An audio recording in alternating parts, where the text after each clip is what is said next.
আলহামদুলিল্লাহ, আজকে তৃতীয় রোজা। দুপুরে রান্না করছি। আমি সবসময় দুপুরেই রান্না করি।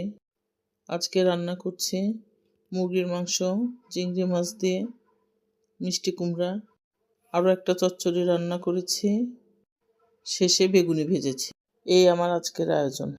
সাদামাটা কিন্তু মজার আয়োজন। যেহেতু চচ্চড়ি রান্না করেছি, মজার আয়োজন বলা যেতেই পারে। আর বাচ্চাদের জন্য তো চিকেন ছাড়া চলবেই না। ওরা চচ্চড়ি খাবে না, ওদের জন্য চিকেনটা মোটামুটি রাখতেই হয় সবসময় মেনুতে। আমার ব্যস্ততা মোটামুটি দুপুর পর্যন্তই চলে, তারপর বিকেলটা ফ্রি থাকার চেষ্টা করি। আমার বিকেলের ব্যস্ততা কখনোই ভালো লাগে না, এই জন্য আমি দুপুরের মধ্যেই সব ঝামেলা সেরে ফেলি।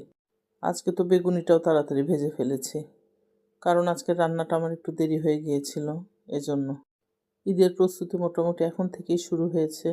একটু টুকিটাকি বাড়তি কাজও শুরু করেছি, যেগুলো সবসময় করা হয় না, এজন্যই রান্নাটা বেশ দেরি হয়েছে। তো রান্নার শেষে ভাবলাম বেগুনিটাও ভেজে ফেলবো, ভেজেছিও সেটা। আর মিষ্টি কুমড়াটা আমার কাছে মনে হয় একটা আদুরে সবজি, একটুতেই গলে যায়, এজন্যই বললাম।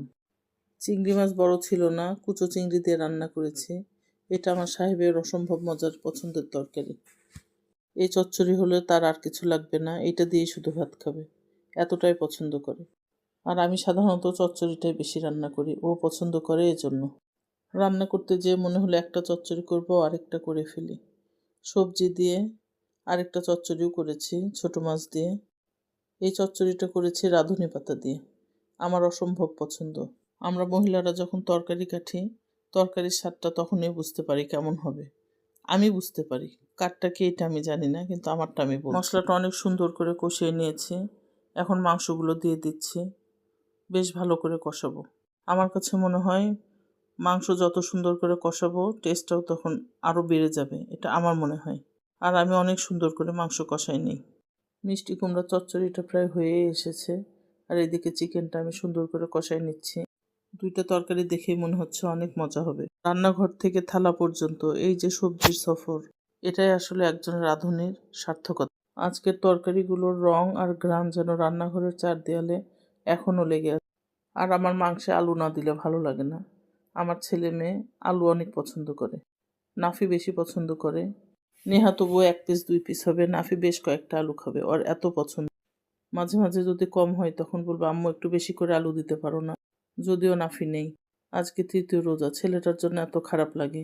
ও ভালোই আছে, কিছু বলে না, কিন্তু আমারই ভালো লাগে না। চিকেনটা কষানো হয়ে গিয়েছে, ঝোল দিয়ে দিলাম, এরপর একটু ফোড়ন দিব। এই ফোড়নটাই তরকারির স্বাদ বাড়িয়ে দেয়। আরেকদিকে চুলায় ফোড়নটা ভেজে নিয়েছি, তরকারি হয়ে গিয়েছে।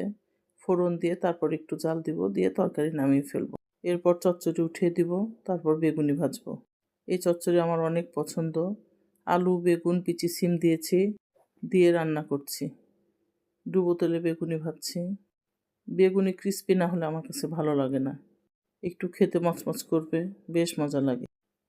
আর ইফতারের টেবিলে বেগুনি থাকলে ভালোই লাগে, যদিও আমি প্রতিদিন ভাজি না, মাঝে মাঝে বাদ দিই।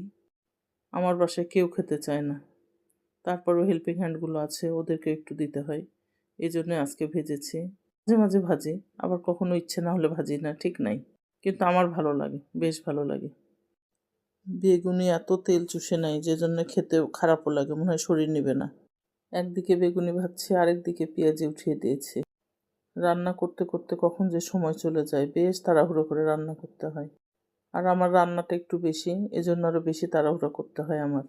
বেগুনগুলো ভাজছি, এত সুন্দর হয়েছে, আলহামদুলিল্লাহ।